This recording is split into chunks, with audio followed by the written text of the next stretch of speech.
I showed up early because I always did. Not out of enthusiasm, out of habit. Habit was a kind of courtesy I'd learned long ago, back when mornings weren't for drifting and waiting your life to start. I parked across the street from the community center and sat for a few minutes, letting the quiet settle in my chest. The neighborhood looked the way a lot of neighborhoods looked in the late afternoon. Porch lights waking up one by one, trimmed hedges that tried to look effortless, cars lined up like they were following rules everyone pretended not to make. Somewhere a sprinkler clicked, and somewhere else a dog barked at nothing in particular. The air smelled like cut grass and cheap coffee drifting out of a side door. I checked my phone once, then turned it face down. I didn't need it to know what time the meeting started.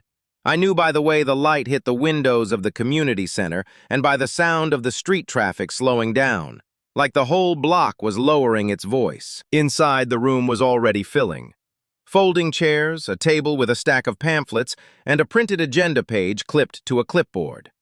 A couple of neighbors were talking in small clusters, arms crossed, voices polite but sharp, like people who wanted to be friendly without inviting anything too real. I walked in with the kind of slow pace that made strangers decide what you were before you said anything. I kept my hands low and visible. People liked that. It made them feel like they were in control. I didn't wear anything that tried to look official. No uniform, no costume of importance. Just a plain jacket, a knit cap pulled down over my ears because the breeze had teeth. My medals didn't hang from my chest because I hadn't worn them in public in a long time. I wasn't hiding them exactly, just refusing to make them the center of the room. There are places where you can feel a story turning against you before it even starts. This was one of them. A young manager, maybe not even old enough to have gray in his beard if he had one, stood by the check-in table. He had a lanyard, a name tag, and the posture of someone who wanted to be respected but also wanted to control the conversation. He didn't look at me like a person. He looked at me like a question with a wrong answer. When I approached, he glanced down at the clipboard. His eyes flicked over my clothes, my hands, the way I held myself. I recognized that look instantly. It was the same look you got from folks who were certain they knew the world's rules until the world corrected them. "Are you with the HOA?" he asked. My throat tightened, not from fear, but from the familiar irritation of being reduced. It wasn't a loud anger. It was dry, wry, almost like a laugh I swallowed before it could escape. "I'm a resident," I said. He made a small sound that wasn't agreement, more like a reset. "Name?" I told him. He typed it or wrote it down. Either way, the motion was brisk, impatient, like he was trying to finish a task and not meet a human being. Then his eyes narrowed, and he leaned slightly toward me. Not threatening, just close enough to show he didn't see me as an equal. "We usually have folks sign up through the list," he said. "You just walked in." I didn't answer right away. I looked around the room, the neighbors, the open chairs, the bulletin board with flyers about summer events. It struck me how much people wanted order in the middle of their day, how they wanted their discomfort to be caused by someone else's lack of it. I nodded once. "I'm here for the watch meeting." His mouth tilted. "Okay, sure." He scanned the room again, the way someone checks if witnesses exist to justify the next step. Before I could move away, he raised his voice just enough for the nearest people to hear. Not a shout, not a spectacle, just a public correction. "We've got a gentleman here who didn't come through the sign-up," he said like he was delivering a small inconvenience. "So if we could just keep things on track tonight." Laughter didn't erupt, but there were smiles. Quick, thin ones. The kind of social lubricant people use when they don't want to feel guilty. I turned my head slightly, as if I were just listening to the HVAC. I made my face neutral. It's a skill. When you've had people underestimate you before, you learn how to let them think the worst without giving them anything entertaining to hold on to. I walked to a chair near the back and sat down. I folded my hands in my lap. My joints didn't crack loudly, but the stiffness was there. I could feel eyes on me. Some were curious, some were amused. Then, because humans are humans, the room filled with certainty. "You know," a woman said near the front, not loudly, but in a way that traveled. Last month it was that guy, came around asking questions, the one that... Her voice trailed off like she didn't want to accuse me directly, like she wanted plausible deniability in her tone. A man chuckled. Different guy, probably. There's always someone. I didn't look at them. I didn't need to. I knew what they were doing, building a story from pieces they didn't understand. They were using my posture and my age and my quietness as proof. The young manager clapped his hands lightly. "All right, everyone," he said. "Welcome to the Neighborhood Watch meeting. We've got a few updates tonight.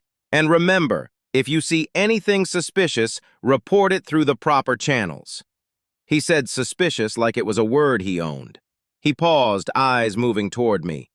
"And we don't want anyone here who doesn't belong," he added. The room gave him that soft, cooperative laugh again. I sat still. I counted the chairs by memory. I listened to the sound of air in vents. I let the moment stretch. Restraint isn't passive. Restraint is active. It's choosing not to hand people what they want, choosing not to become their entertainment. I folded my hands tighter and waited. When the updates started, they talked about a package theft 2 streets over, about a suspicious vehicle that had been spotted loitering, about a rumor that someone had been walking the alleys at night. Each mention landed on me like a thrown accusation. I could feel it, the way their minds kept circling back to me even though my name wasn't said again. I stared at the back of the pamphlet on the table in front of me. It showed a diagram of the community center floor plan and a list of numbers to call. I'd seen diagrams like that before in different contexts, places where people think paper can solve fear. The young manager walked through the points, voice bright, confident. He didn't know he was building a trap, not for me, but for his own assumptions. At one point, he pointed at me again without walking over. "Just so we're clear," he said, "the meeting is for neighbors, not, random visitors." He smiled like he expected me to respond, like he wanted the room to watch me squirm. I didn't. I let my eyes drop to the floor, then returned to the agenda page. I let the silence hang long enough for him to feel it, long enough for neighbors to notice he wasn't getting the reaction he wanted. You learn how to make silence work. Silence is a blade if you know how not to cut yourself. After the meeting's initial wave of updates, a woman stood up. Her name tag read Dawn, though I didn't feel the need to memorize it. She had an efficient smile and a clipboard of her own. "I'd like to talk about safety patrol scheduling," she said. "We need volunteers who are reliable." The young manager nodded at her, as if she'd said something in his language. I heard another neighbor whisper behind me, "You think he'll volunteer? That's not the kind of guy you want out there." My hand twitched once on my knee. Not anger, just the physical reflex of a body remembering tension. I kept my face calm. Inside my head, an old memory flickered. Standing in a different room years ago, a different kind of meeting, where people judged you by the way your clothes sat and whether your voice sounded like theirs. They had done it then, too. They'd do it again if you gave them the chance. I'd lived through enough days where the world tried to decide who you were before you spoke. Sometimes the decision had been wrong. Sometimes it had been fatal. The difference, I'd learned, was whether the facts ever got a chance. As the meeting continued, the young manager kept circling back to the same theme. Proper channels, proper identification, neighbors who belong. Every time he said it, I felt the room narrow around me, like I was being boxed in by words. Then, quietly, one of the neighbors, the older man who always wore a cap, raised his hand. "Before we go further," he said, voice steady, "what's his name?" The young manager blinked, caught off guard. "His name?" The older man nodded toward me. "I saw you had him on the list, or maybe you didn't. Either way, I'd like to know who we're talking about." There it was, a little piece of fairness, late but still real. The young manager's smile turned tight. He didn't want to answer. He wanted to control the story, and now someone else was grabbing it. He looked at me again, and I saw the first real flicker of uncertainty. "My understanding is he didn't sign up," the manager said carefully. I almost laughed, not out loud, just inside. My understanding, as if understanding was a badge. The older man leaned forward. He lives on the street. I've seen him. From that point, the young manager's posture changed, like someone realizing the floor had shifted under him. He cleared his throat. Fine. His name is Marcus Caldwell? I felt eyes on me. The room turned, not fully, but enough to notice that my name had been spoken. A couple neighbors looked at me with surprise, like they had filed me under random, and now the label had proven to be a person. The young manager added too quickly, He's not on the HOA list, though, so we'll just keep him watching from here, okay? He didn't say it like he was asking. He said it like he was ordering. There was no threat in his voice. That was the worst part. It made it easier for everyone to pretend it was just concern. I stood up slowly. No drama, no anger. I didn't explain. I didn't defend. I didn't argue about whether I belonged. I just said, I served. The words landed in the room like a dropped coin. People looked at each other. Some brows furrowed, others stayed skeptical. The young manager scoffed softly, the sound small but audible. Okay, and? And there it was. The humiliation he thought he was safe doing. The dismissal disguised as indifference.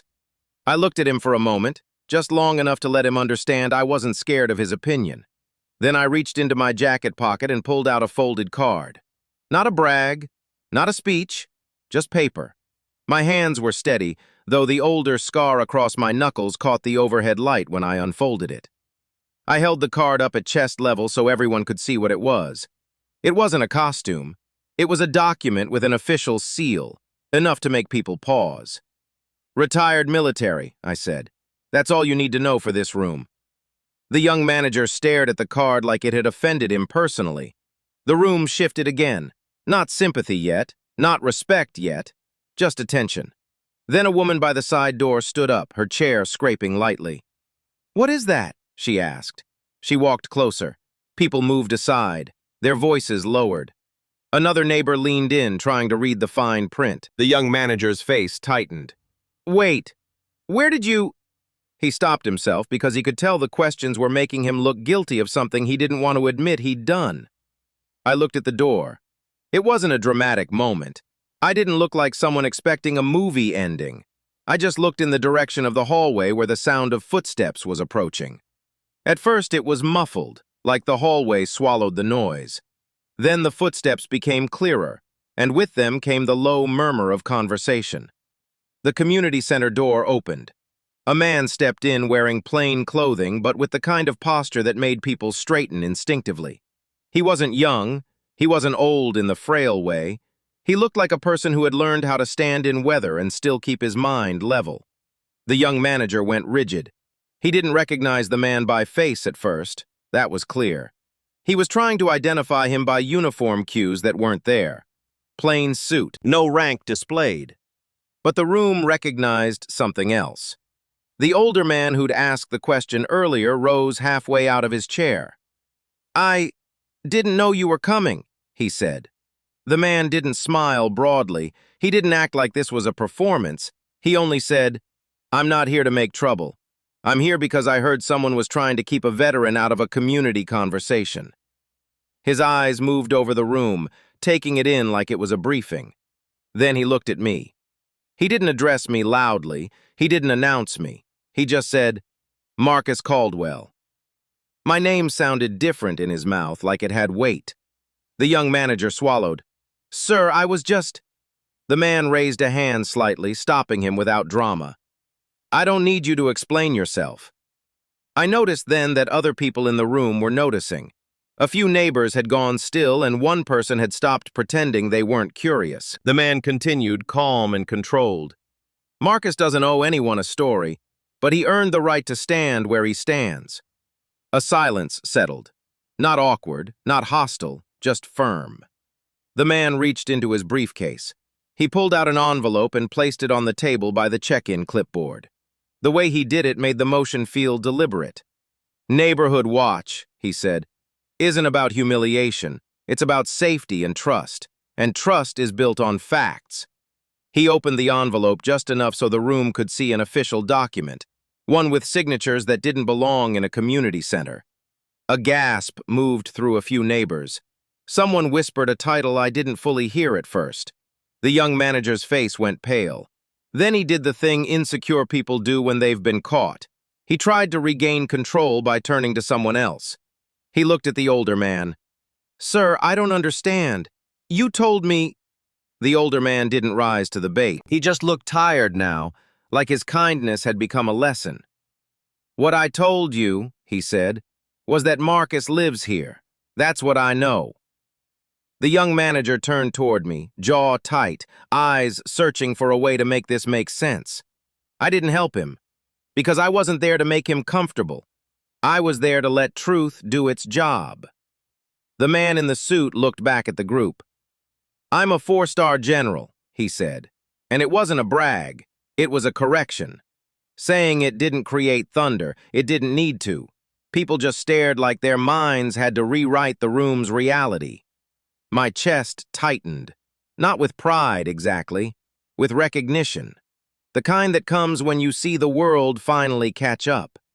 The general didn't ask me to stand up and perform. He didn't ask for applause. He simply said, "Marcus served with distinction." He never asked for recognition at a neighborhood meeting, and he won't now. But you will treat him like the veteran he is. He turned slightly to the young manager. "You're responsible for the tone you set in public spaces. Tonight, you set the wrong one." The young manager's mouth opened, then closed. He looked at the envelope. He looked at me. He looked at the neighbors like he wanted them to rescue him from the consequences of his own words. "No, sir," he managed. It wasn't—" He stopped, because for once there weren't enough words to cover what he'd done. The general looked at the young manager with the calm of someone who'd seen worse than ignorance. "Correct it," he said. The young manager took a step forward. His hands hovered, not sure what to do with themselves. He didn't apologize immediately. He looked around first, searching for permission to be decent. The room wasn't going to give it. Not because we were cruel, because people needed to see the difference between automatic apology and real accountability. He swallowed again. "Marcus," he said, and my name sounded smaller coming from him. "I'm sorry." It wasn't a long apology. It wasn't dramatic. He didn't cry. He didn't perform contrition like a plea bargain. It was just a straightforward statement with no excuses. The general nodded once, as if he'd received a report that met the standard. He stepped back slightly, turning the room's attention away from the manager and toward the actual meeting again. "Now," he said, "let's talk about patrol scheduling. If we're serious about safety, we don't start by treating neighbors like targets." Dawn, if that was her name, cleared her throat and looked at the agenda. Her eyes flicked to me and away again. Respect was dawning in pieces like morning light. Then a different kind of conversation began. Neighbors asked normal questions. Not "who are you," but "how do we set up a rotation? What times are best? How do we report properly?" Some people still watched me with suspicion, but it wasn't the same kind now. It was curiosity mixed with a careful recalibration. The general stayed only long enough to steer the meeting back into purpose. When it ended, chairs scraped. People gathered their things. Some approached me. Others stayed put, still processing the mismatch between who they thought I was and who I actually was. The young manager lingered near the check-in table. He didn't ask for a second chance right away. He looked at his lanyard like it might have been redesigned to make him more responsible. When I walked past him, he spoke quietly. "I didn't know," he said. I kept moving, but I didn't dismiss him. I just told him the truth without making it a debate. You don't have to know, but you have to treat people like they matter while you're learning. His eyes widened slightly, and he nodded. Again, no theatrics. Just a man swallowing his pride and replacing it with something thinner but better. As I stepped outside, the air felt colder, like the meeting had changed the temperature of the day. The general was waiting by his car with 2 other men, also in plain clothes. They didn't crowd me. They didn't surround me. The general approached at an unhurried pace and spoke in a voice meant only for me. "You don't owe anyone gratitude," he said, "but I want you to know you were not alone in that room." I didn't ask why he'd come. I didn't ask how he'd heard. I didn't ask questions that would turn the story into a performance. I only said, I don't need the world to agree with me. I just needed it to stop guessing. He studied my face for a second, then nodded, like he understood the line I'd drawn. I'll pass your name to the council, he said. Let them know you're willing to help. Help. That word landed gently. In my past, help had meant a lot of things. Repairing what broke, returning what mattered, carrying responsibility when no one else wanted it. But in that moment, help was just an invitation to be part of a community without being punished for existing. I looked at the neighborhood again. The porch lights, the trimmed hedges, the sprinkler clicking like a clock. I felt something inside ease, not because my life had suddenly become perfect, but because the part where I'd been reduced had ended. Then I walked to my car. As I drove away, I didn't look in the rearview mirror for dramatic effect. I just checked the road. I kept both hands on the steering wheel. I felt the quiet weight of the day settle into my bones like a uniform you don't need to wear to still feel responsible. I knew the story would spread because people always needed a story that made their world less random. They'd tell it their way. They'd change details. They'd decide what was important. But I'd learned long ago that truth doesn't need to be told perfectly to be real. It only needs to be said. And tonight, in that community room with cheap coffee and folding chairs, the facts had finally stood up straight. I didn't brag. I didn't explain myself. My record had spoken. And for once, the room listened.